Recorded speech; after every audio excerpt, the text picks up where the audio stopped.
Let's talk about the difference in grappling in self-defense and in competition.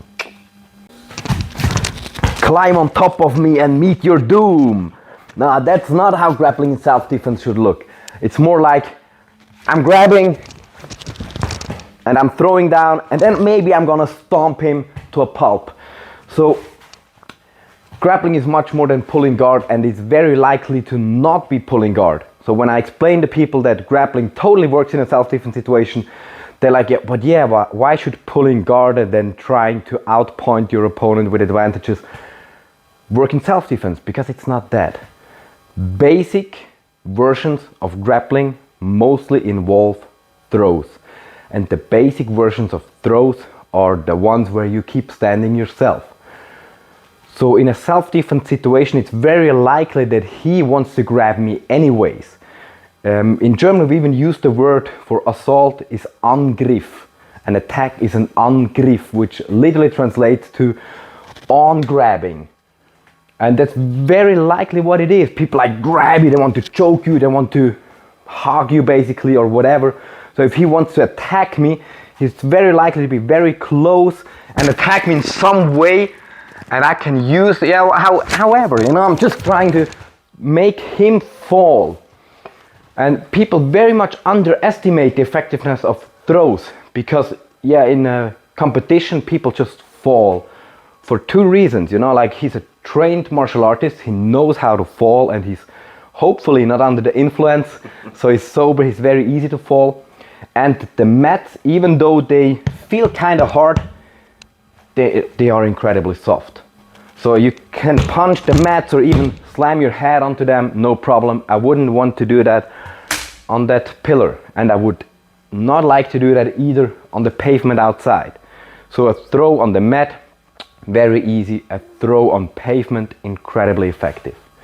Okay, so first, when I would like to strike with him, how most people suggest, there's always a chance of a lucky punch, which is one of two major reasons why I dislike striking for self-defense. So if he wants to attack me, I'm like, okay, let's box, boom. He can hit me and he probably will. I don't like that. So instead, like the fire starts and I'm like, okay, whoop, boom. And now it's already done. There's nothing that he can effectively do anymore. And I'm just gonna re-stomp the groin, bam, and that's it. So it's a very secure solution. It minimizes my own risk because I am not getting punched or kicked at all. Very importantly. And it's a 100% secure solution. Because even when I punch him, like he's trying to punch me and I'm like, haha, boom, boom, ah, boom, and I'm punching him. You never know. You really never know. No matter how good you hit somebody, sometimes it works, they drop like flies. Sometimes they just don't. And now imagine the attacker is likely to be under the influence. Over 50% of all attacks are under the influence of some kind of drugs, most likely alcohol or even cocaine or other amphetamine derivatives. And they are very likely to reduce your pain susceptibility. I don't know how to pronounce that word. Pain tolerance? Yeah, they increase your pain tolerance, so you feel less pain. So even when I hit him and I would hurt him, he would be hurt from a low kick, but like if he's on cocaine, he wouldn't even care. If I'm gonna kick his balls, I very much dislike kicking the balls because it will fail you at the most dire of situations. Like when we talk peacefully and I kick your balls, it's over. But when you want to kill me and you're like pumped or even on drugs, it's just gonna be like and you continue. Okay, and even a punch on the jaw, you just never know. Maybe he's falling, maybe not. Yeah, on the liver, okay, maybe he drops, maybe he doesn't. But when I do grab him and throw him, there's physically no other solution for him. There's no other possibility than he's falling to the floor. And now it's up to me what I do. There's no threat that he could possibly do to me. And again, I have many different opportunities. I could just start stomping. I could run away as many times as advisable in self-defense situations. or I could just try to control him. Okay, as I've been a bouncer for many years, that is a solution that I will need to do many times. I prefer the knee on stomach because I need to be mobile. There's other people around. I will not like to be like here, I don't even see. I'm knee on stomach, I can still punch, boom, boom, boom. I can do whatever I feel, stand up and continue. So most of the times grappling in self-defense is throwing somebody on the pavement, then deciding what you want to do, run away, take control, whatever. When I fear that weapons are involved, then many people suggest that you should keep your distance. And even though it is counterintuitive, I advise against it.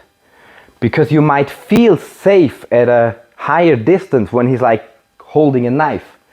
But there's only two safe distances. Out of distance, out of reach, and close up. Because what a knife does, or any kind of weapon, is mostly two things. It multiplies the damage and it increases your reach.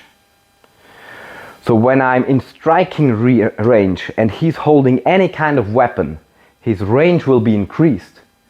So I will not be able to reach him with my weapons, and he will be able to still stab me or use the stick that he holds against me, whatever his weapon is. So if I fear that he holds a weapon or might grab a weapon, I will try to grapple and control. If he is already holding a weapon, it's about gaining control of the weapon arm at all costs. Okay? So if he's like holding a weapon and whatever, I'm just trying to boom, control the weapon arm. Okay? And then just like boom, make him fall. Still control the weapon arm. And yeah, I might get some scratches or even cuts, but again, it's a minimized damage and it is very much calculable.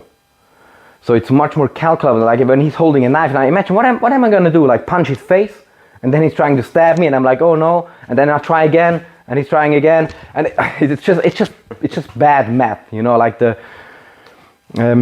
possibilities don't add up.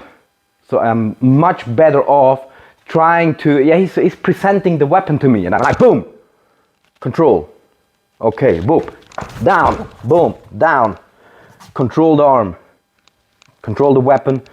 So I'm much better off right now than I was before. Controlling the weapon arm is what most violence professionals will advise you when handling a weapon. Or again, you could run off if you can. Do not overestimate the possibility of running off. You're very likely to not be attacked out in the open. You're much more likely to be attacked in a confined space. If I'm attacked in a club and there's like 500 people there, how am I gonna run?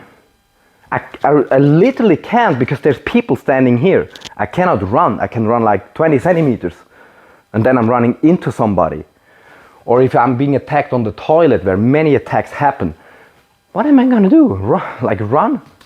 It's just not a possibility. Or if I'm with my family, with my kids and wife, what am I gonna do? I am not going to run. Okay, I can outrun my little kids, so I'm very, very likely to be safe, but I'm not going to do that. I need to handle the attack right now. So running is a beautiful opportunity if you have it, but many times it is not a possibility.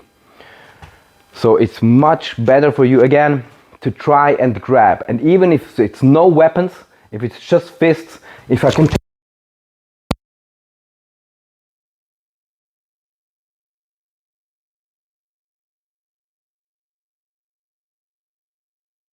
how well trained is he in using knees?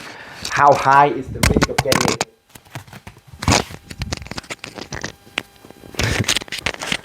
How high is the risk of getting attacked by a Muay Thai expert? It's hopefully fairly low. So when I'm in clinch, I feel very safe, and it's very likely that I am the one who will do an effective throw and control the situation. Yes. So when talking about ground fighting now, most people think, and I think so too, that you should avoid ground fighting at most costs. But it's just not always your choice. You may fall for any reason. It's slippery, somebody throws you, somebody pushes you, you're on the floor. And on the floor, there is no other thing than knowing how to grab, knowing how to grapple. Okay, that's all there is. When I'm on the floor and he's on top of me or even just standing, yeah, now it's about grappling. Now I need to be trained. I need to know how to break his posture, you know, how to maybe get out of here, grab the head or do whatever I want to, whatever I need to do. I need to know grappling. Much more so if we talk about women's self-defense. So I believe statistically what most people fear for a man it is that like some bigger and meaner man comes and tries to punch you. So grappling is the best solution to that. It's the best way to beat somebody who's bigger and stronger than you. And for women, obviously, it's more about sexualized violence. So somebody wants to maybe push you down and assault you. And then it's about grappling. You need to know how to grapple then, okay? So if he's trying to push me and I'm like, oh, and I'm on the floor, okay, if I know how to grapple, I can solve that situation fairly easy and get away and do whatever I need to do. So again, in self-defense, main difference between defense and competition is position before submission is so much more important. Position is everything. You can keep standing in a throw. You will do very simplistic solutions that are all about controlling your opponent. And that's pretty much it. I hope that cleared up a lot about the confusion about grappling in self-defense situation. And if there are any questions persisting, just drop a comment and I will be glad to answer them.